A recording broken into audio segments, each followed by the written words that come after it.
नमस्कार, स्वदेश न्यूज देख रहे हैं आप। मैं हूं आपके साथ ऋषभ सोनी और लेकर आया हूं छत्तीसगढ़ की खास डिबेट, जिसमें आज हम बात करेंगे कानून व्यवस्था पर उठ रहे सवालों की।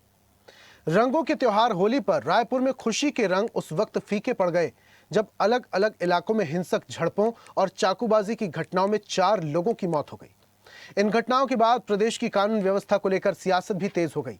पूर्व मुख्यमंत्री भूपेश बघेल ने सरकार पर निशाना साधते हुए गृह मंत्री के इस्तीफे तक की मांग कर दी, जबकि डिप्टी सीएम विजय शर्मा ने इन आरोपों को सिरे से खारिज कर फिर से आंकड़ों में कमी गिना दी है। देखिए खास रिपोर्ट।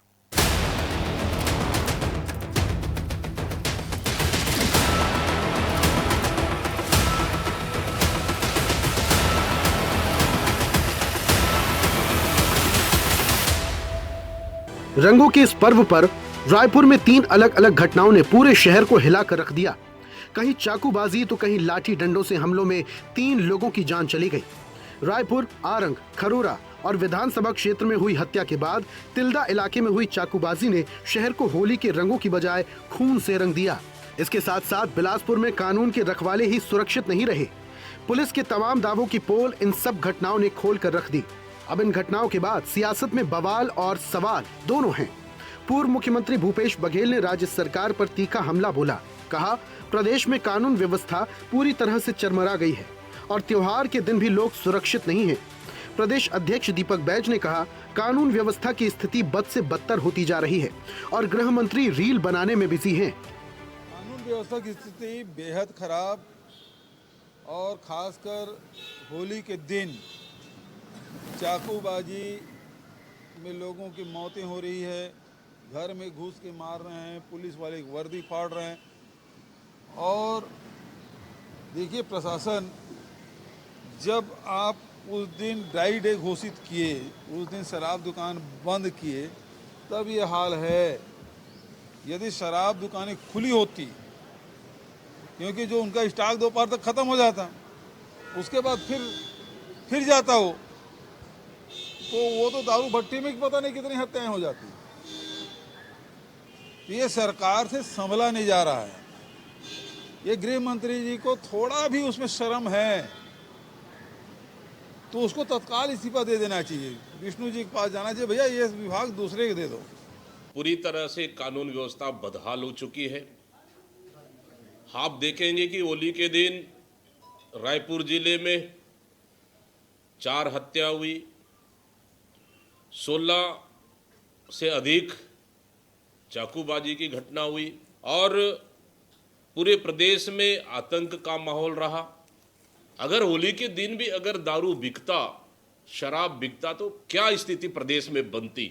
सरकार बड़ा दावा करती रही कि कमिश्नरी प्रणाली आने से घटनाएं रुकेगी, तो कहां गई कमिश्नरी प्रणाली। इसलिए कहीं ना कहीं गृह मंत्री कानून व्यवस्था को रोकने के बजाय आजकल तो रील बनाने में व्यस्त हो गए हो।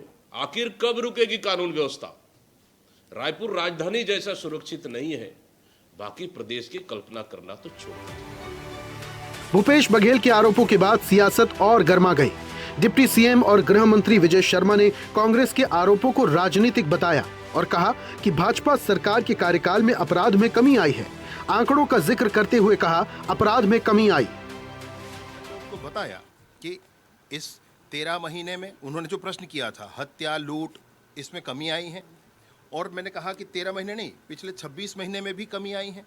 खैर, कहेंगे कि 26 महीना तो भाजपा का ही हो गया, तो मैंने उनकी सरकार का भी 26 महीना और हमारी सरकार का भी 26 महीना निकाल कर बताया था। उसके बावजूद अगर वो ऐसा कहते हैं तो उनको समझना चाहिए, मैंने सदन में कहा है, गवर्नमेंट के रिकॉर्ड के आधार पर कहा है, और उसके बाद अगर वो मीडियाबाजी इसमें खाली करना चाहते हैं तो उनको समझना चाहिए। होली के दिन हुई हिंसक घटनाओं ने रायपुर में कानून व्यवस्था पर सवाल जरूर खड़े कर दिए हैं। हालांकि पुलिस का दावा है कि सभी मामलों में तेजी से कार्रवाई करते हुए आरोपियों को गिरफ्तार कर लिया गया है। लेकिन इन घटनाओं को लेकर प्रदेश की राजनीति गर्मा गई है और आने वाले दिनों में ये मुद्दा और ज्यादा तूल पकड़ सकता है, क्योंकि राजधानी में ये दावा था कि पुलिस कमिश्नरेट के बाद हालात में सुधार होगा, लेकिन स्थिति ज्यों की त्यों है। Bureau report, Raipur. तो रंगों के त्योहार होली में अगर खून का रंग दिखाई देने लगे और झड़पें होने लगे, मौतें होने लगे, तो कानून व्यवस्था पर सवाल उठना लाजमी है। इस पर हम चर्चा करेंगे। मेहमान हमारे साथ हैं, बीजेपी से पक्ष रखने के लिए निशिकांत पांडे हमारे साथ हैं। निशिकांत जी, बहुत स्वागत आपका। और कांग्रेस की तरफ से हमारे साथ जावेद खान जी जुड़ रहे हैं। जावेद जी, आपका भी बहुत स्वागत। और चर्चा की शुरुआत जावेद जी आपसे ही करते हैं। अपराध हर जगह होते हैं, सरकार की कोशिशें होती हैं कि अपराध को कंट्रोल किया जाए, लॉ एंड ऑर्डर को मजबूत किया जाए। कमिश्नरेट सिस्टम लागू किया गया है रायपुर में, आपके शासनकाल में भी अपराध होते थे, आप कंपेयर कर रहे हैं। नमस्कार आपको, आपके सभी दर्शकों को, साथी मीडिया पैनलिस्ट को भी मेरा नमस्कार। देखिए, निश्चित तौर पर अपराध सब जगह होते हैं, इससे कोई नहीं बच सकता। किसी की भी सरकार हो, अपराध होते हैं। लेकिन उन अपराधों के पीछे कौन होता है और उन अपराधों को रोकने में अगर सरकार विफल होती है तो सवाल तो उठते हैं।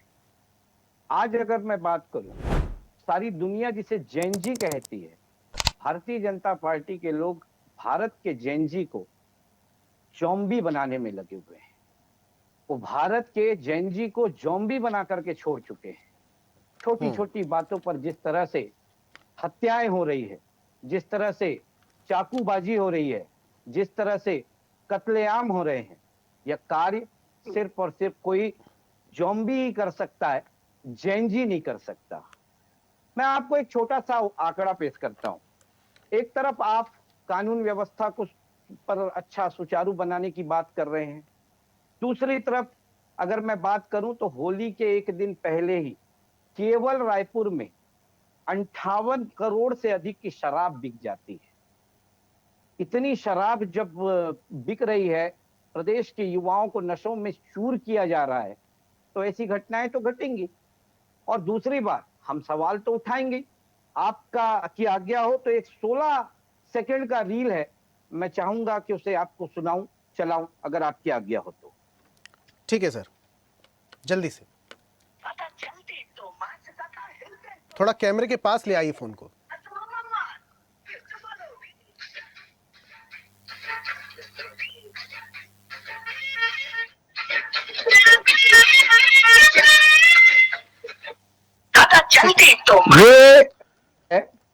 ठीक है, प्रदेश के गृह कोर मंत्री समझ जी गए। ने बनाया है।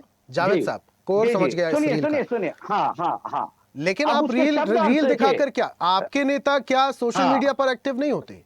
मैं सिर्फ नहीं, छत्तीसगढ़ बिल्कुल के कांग्रेस एक्टिव के होते हैं। नेताओं की बात नहीं कर रहा हूं, ऑल ओवर इंडिया के कांग्रेस के नेता भी तो रील बनाते हैं। रील से क्या जाहिर है? रील से ये जाहिर है कि आप अगर प्रदेश के गृह मंत्री हैं, एक जिम्मेदार पद पर बैठे हैं, लोग आपको देखते हैं, लोग आपको फॉलो करते हैं, तो रील के शब्दों पर भी लोग बहुत अच्छे से गंभीरता से उसे भी देखते हैं।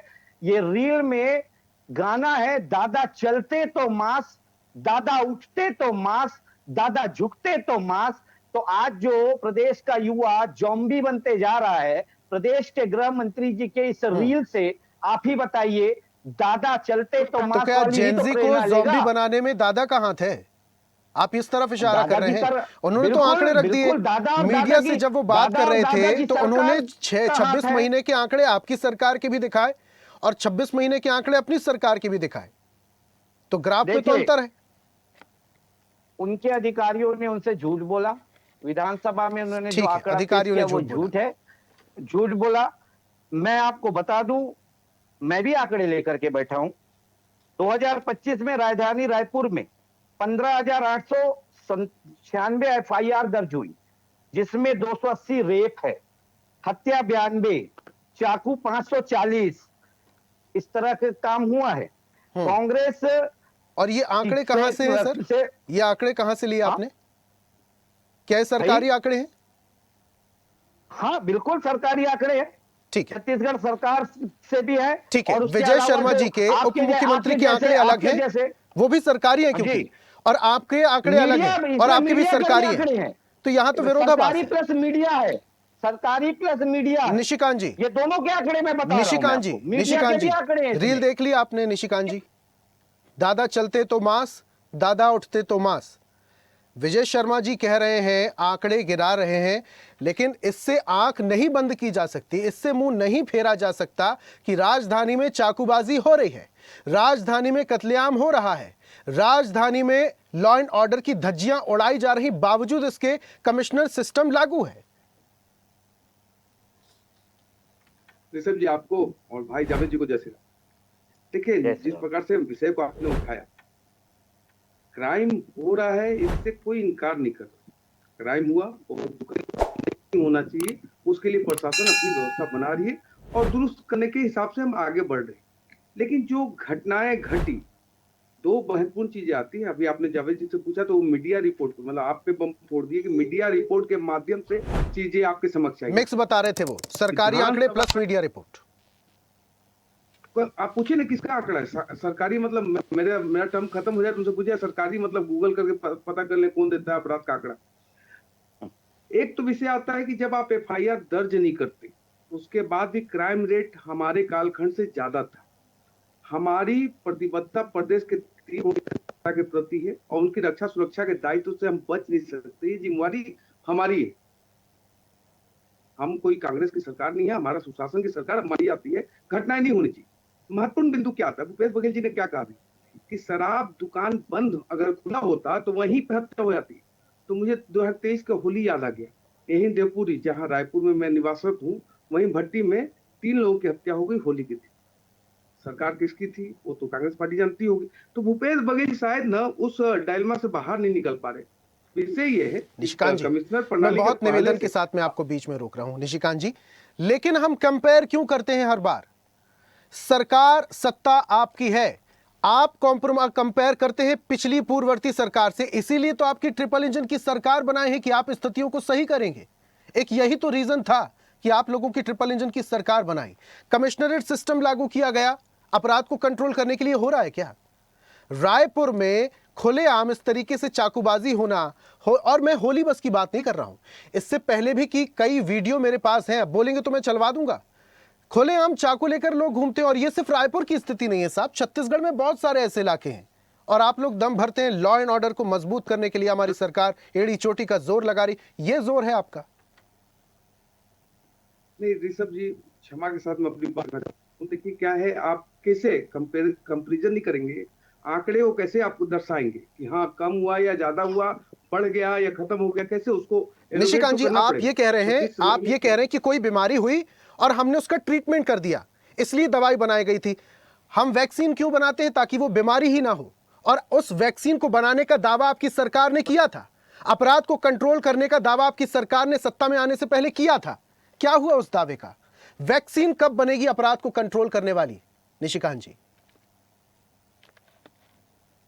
इसके मूल जड़ में जाना पड़ेगा। ऋषभ जी, आपने जितने भी सवाल पूछे बिल्कुल वाजिब है, लाजमी है और ये आपका दायित्व बनता है कि ये प्रश्न हमारी सरकार से, क्योंकि हम सत्ता में। लेकिन ट्रीटमेंट कैसा हो रहा है? ट्रीटमेंट आपको 3-4 एस्पेक्ट पे काम करना पड़ेगा। जहां थाने नहीं तो वहां थाने खोले गए, मॉनिटरिंग बढ़ाई गई और अवैध नशे कारोबार पे कार्रवाई की गई। जो मतलब आतन अपराधियों को जेल भेजा गया, उनको तड़ी पार किया गया प्रदेश जिले से प्रदेश से। लेकिन फिर भी सूरजपुर जैसी घटना में कांग्रेसी पंजा छाप, बस्तर की घटना में, नारायणपुर की घटना में कांग्रेसी पंजा छाप, बलिया की आगजनी की घटना में कांग्रेसी पंजा छाप, बालोद की घटना में कांग्रेसी पंजा छाप। इससे ये आता है कि देखिए जिसका मूल उद्देश्य, भूपेश बघेल जी ने क्या कहा था कि जो हमने युवा मितान क्लब बंद किया इसलिए अपराध बढ़ रहे। आप समझिए, उनको मालूम है कि उनके युवा मितान क्लब में, युवा कांग्रेस में अपराधी बैठे हैं। लेकिन फिर भी दो महत्वपूर्ण बात कह रहा हूँ ऋषभ जी, अपने दायित्व से भागने की बात है। तो हमारी सरकार में अगर घटनाएं हुई हैं तो किसी को संरक्षित और पोषित नहीं किया गया। आपने ऋषभ जी हमारे साथ डिबेट किया था, राजधानी महापावर के लड़के ने, भतीजे ने खुलेआम पुलिस वालों को मार दिया था, जान से नहीं, थप्पड़ से, हाथ से, डंडे से। कोई कार्रवाई नहीं हुई थी। हमको किसी को पोषित नहीं करना है, किसी को संरक्षित नहीं करना है। हमारा ध्येय 3 करोड़ की जनता की रक्षा सुरक्षा है, उस दिशा में हम काम कर रहे हैं, प्रशासन काम कर रही है।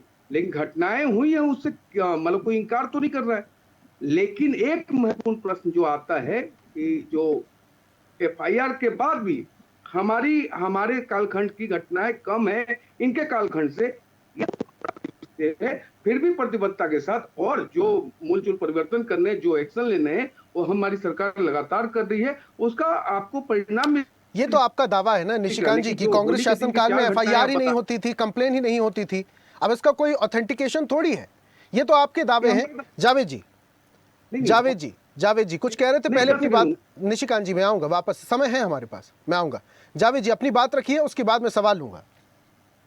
जी, देखिए हमारे साथी प्रवक्ता ने कहा कि इनके कार्यकाल में, हमारे कालखंड में, ठीक है, आप तुलना करिए, कोई दिक्कत नहीं है, पर लेकिन आपका सवाल भी जायज़ है सोनी जी, कि भाई आप तो आए थे इसी नाम से, विष्णु का सुशासन और राम राज्य के नाम से।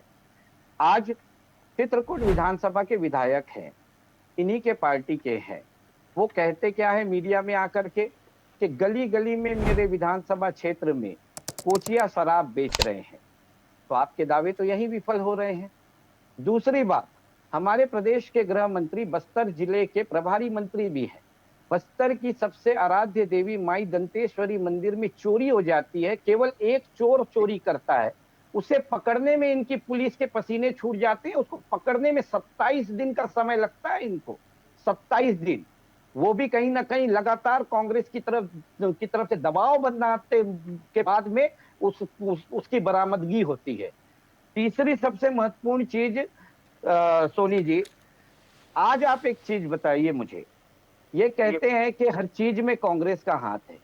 मैं तो पहले भी कई बार डिबेट में बोल चुका हूं, और अभी इस 2 साल में अगर सबसे ज्यादा डिबेट अगर किसी विषय पर हुई है प्रदेश में, तो प्रदेश में कानून व्यवस्था को हुई है।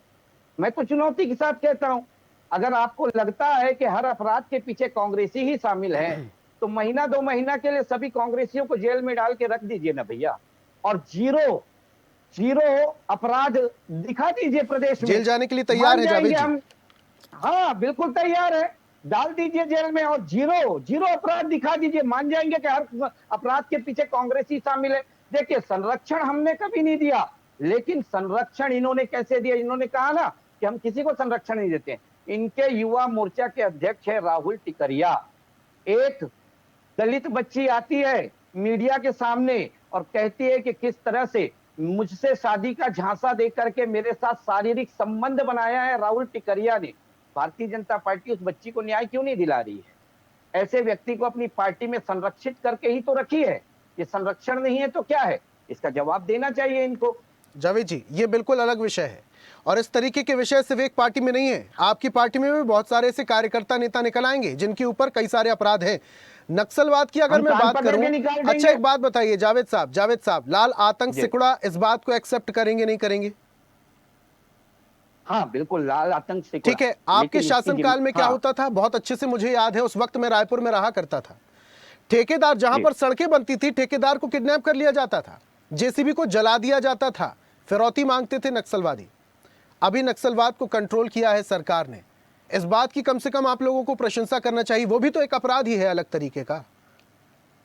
हाँ बिल्कुल सोनी जी, हम तो खुले दिल से प्रशंसा करते हैं, लेकिन हम यह भी सवाल करते हैं कि यह अपराध कैसे रुका? आप ही बताइए, यह अपराध रुका कैसे? केंद्र की इच्छा शक्ति की वजह से रुका, केवल राज्य की वजह से नहीं रुका। जब भूपेश बघेल जी की सरकार थी, कांग्रेस की सरकार थी 5 साल, तो यही इच्छा शक्ति अमित शाह जी ने क्यों नहीं दिखाई? केवल संसद में भाषण देकर के क्यों खामोश हो गए कि भूपेश सरकार के दौरान में 60% नक्सलवाद की घटनाओं में कमी आई है? भाई हमने तो हाथ नहीं रोका था ना, इस तरह का अभियान ठीक है, क्यों नहीं चलाया गया? ठीक है निशिकांत जी, पार्शियलिटी के आरोप पहले भी कई बार लगे होता, इस बार भी ये बातें निकल कर आती हैं पार्शियलिटी की। आप लोग भले ही दम भरें, लेकिन केंद्र की तरफ से राज्य सरकार को कभी सपोर्ट मिला ही नहीं, इसलिए ये चीजें नहीं हो पाई। अब आपकी ट्रिपल इंजन की सरकार है तो बखूबी काम हो रहा है, लेकिन अपराध अभी भी कंट्रोल में नहीं है। इस बात को डिनाय बिल्कुल भी नहीं किया जा सकता, इस बात से मुंह नहीं फेरा जा सकता कि अब भी छत्तीसगढ़ में अपराध फल फूल रहा है, वो भी आपकी ट्रिपल इंजन की सरकार में। कंट्रोल मीन्स कि जीरो अपराध हो गए, अगर ऐसा करें तो इसको बिल्कुल हम लोग स्वीकार नहीं करते कि कंट्रोल में घटनाएं हो रही हैं। इसका मतलब कि घटना है तो जीरो नहीं हुआ है, कंट्रोल नहीं हुआ, लेकिन कम हुआ है, ये जरूर है। लेकिन महत्वपूर्ण विषय, आभार जावेद जी, जिस प्रकार से आपने बात रखी ना, वास्तव में मतलब लगा मुझे कि कोई बस्तरिया बोला है। वास्तव में केंद्र सरकार का रत्ती भर, 15 साल हम सरकार में रहे, 12 साल केंद्र में इनकी सरकार है, कहीं मैं इसका जवाब दूंगा, कोई भी नहीं।